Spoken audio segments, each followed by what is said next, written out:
Empalme ekuze. Tumusime gwe oliko gwolese gwe tubadde tukyetegereza. Matumbwe. Matumbwe. Yola. Mali hiyo.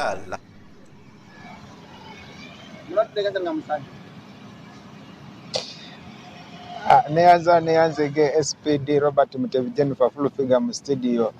Kitufu tuli wano Hima Town Council kulemberwa omukazi omu bwati mu Kasese district yayitawo ku kyameya luvannyuma lw'okukuba kalulu mu January 2021. So tetugenda kwogera ku kya district naye agenda tugulira abadde yantemezezaako nagamba yatandise proposal y'okusaba district ng'aba leaders wano Hima Town Council bo baagala district naye ekizibu ekiri wano batandise kubba sola ezatekebwa ku makubo nga zimulisa obudde bw'ekiro. So agenda tuwulira ono ye meeya wa wano Hima Town Council agenda tugulira obuzibu bwavudde kuki abantu kuvaayo ne batandika kubba zino sola ate nga baterako sola ku makubo kubayambako okugoba nga ababbi abatambula ekiro n'okubamulisira enguudo nga bagenda kubanga enzikisa eba y'amaanyi nnyo ekiro. So honorable tukwaniriza ku Salt TV buza kuba tulaba.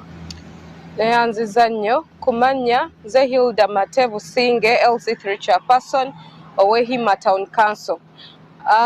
Mbabuzaako nnyo mwasuze mutya mujebale emirimu. Njagala kuterezaako katono si Hima district yasaba Hima Town Council nga yasaba district kujjako fe abali mu Busongora North constituency fe abasaba district. Then fe nga aba Hima Town Council tusaba nti enebere municipality kubanga ebyetaagisa byonna tubiyina era twamaze okiyisa mu council ne tukisindika ku district. Kyetumanyi nnyo nti minisita waffe Honorable Kabyanga akiina mu ngalo atajja kituusa we kirina okutuuka. Ku byenkulaakulana nga bw'olaba mu Hima Town Council ebadde mu nzikiza okumala ebbanga twayogerako n'aba UNRA ne tulobingayo ne batuwaayo ebitaala 40 nga bw'obiraba kati ate ffe nga Town Council ne twongerako ebitaala ebirala nga 20 kujjako okusomozebwa kwe tufunye nti abaana abavubuka baffe osanga nga balinnye nga bajeyo batteries ne solar panels nga bagala zitunda. Kati eyo ye challenge gye tufunyeemu naye tugezaako okulaba nti abavubuka bano tubafunira ekyokukola okweyiyako mpolampola okulaba nti ebintu byaffe bisigalawo ate n'okufuna technical knowledge endala ey'okulaba nti tukuma ebitaala byaffe Hima esigale ng'enyirira. Kyenjagala okutegeeza Bannayuganda nti bw'ova ekyenjojo paka Kasese terina tawuni endala ennungi gy'osisinkana nga Hima Town Council. So ky'oba olaba tusabye nnyo tusaba gavumenti etunule mu kyaffe naffe batuwe municipality ate Busongora North bagiwe district.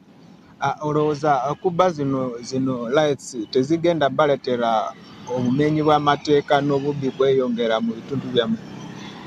Tuli kunoonya amagezi gonna. Ekisooka tugenda kulaba nti bolts eza wansi ezo tuziteekako concrete okulaba nti they cannot access, tebasobola ku accessinga bolts. Then waggulu batteries tugenda zookya boxes ezo welding tuzooche nga baba tebasobola kusumulula oba kujjako kibeera kizibu nnyo okulaba nti battery ogijjayo. So tugezaako okuteekawo engeri yonna okulaba nti ebitaala byaffe babikuuma. Kujjako ekirala kyenjagala okwogerako kubanga tuli ku TV ey'eggwanga lyonna erabibwa jjajja waffe Museveni. Tumusaba atuyambeko ku PDM. Ffe nga political leaders tubulwa ekyokwogera kubanga kuva emyaka egiwedde 2 twogera ku PDM kati abantu ba wansi beebuuza ssente nga tezituuka.